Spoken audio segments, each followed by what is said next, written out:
YouTubers, Pastor Bob. Well, I hope you guys all had a blessed week. I know mine was pretty good. I'm glad the weekend's finally here. Hey, I want to talk to you for just a minute about a scripture that's found in Matthew 8, 1-3.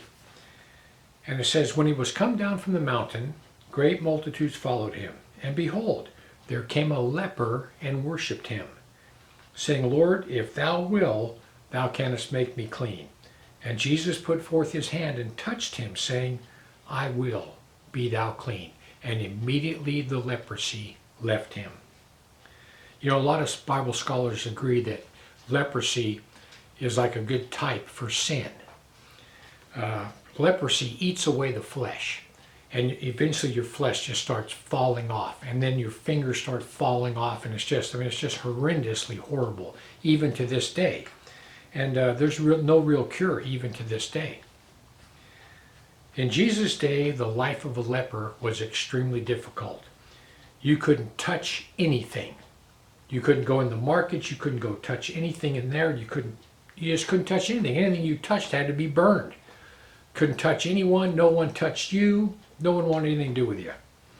You were a total outcast. If you were actually walking down the road and someone was coming toward you, you had to stand on the side of the road off to the side and holler, "Leper, leper, leper," so they knew that you were coming. So this man, he had absolutely nothing to offer Jesus. Nothing.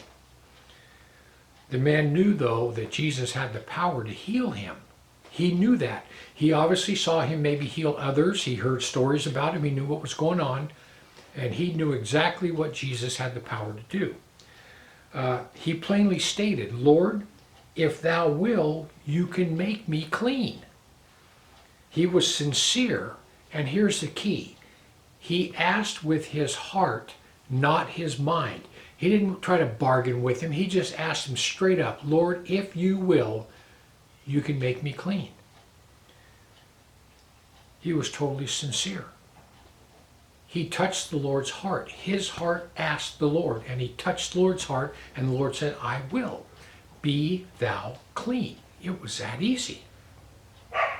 The same exact thing happened on the cross. In Luke 23, 40-43, this is what it says. These are the two thieves talking to each other with Jesus in the middle. "But the other answered, rebuking him, saying, Do you not fear God, seeing you are under the same condemnation? And we justly, for we are receiving the due reward of our deeds. But this man has done nothing amiss." And he said to Jesus, "Lord, remember me when you come into your kingdom." And Jesus said, "Verily, verily, I say unto thee, today thou shalt be with me in paradise." This man had nothing to offer Jesus. Nothing at all. All he did was he realized that he was getting the exact due of what he had done. He was being rewarded for his deeds. He was dying on a cross. But he believed in the Lord. He said, "This man's done nothing amiss." He testified to the perfection of Christ. And then all he did was ask, "Lord, when you come in your kingdom, remember me." And the Lord said to him, "Verily, verily, I say unto thee, thou shalt be with me in paradise." That's simple. People, this is what I wanted to talk to you about this. Have you ever tried to bargain with God? Have you ever tried to bargain with God? I have. Many, many times. How many times have any of you ever said, "Lord, get me out of this, and I will never do it again.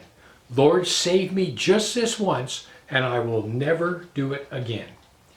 You know, I've said that to the Lord 100 times over the course of my lifetimes, and I always did it again, every time. I mean, I'm batting 1,000 on that one. "Lord, get me out of this, I'll never do it again," and I always did it again. Listen, never, ever, ever try to bargain with God. You don't have to bargain with God when you ask him for something. Like, "Lord, if you'll do this for me, I'll go to church every day for a year." You know, you don't do that. "Lord, if you do this, I'll do this." No, you don't bargain with God. You do exactly what these two people did.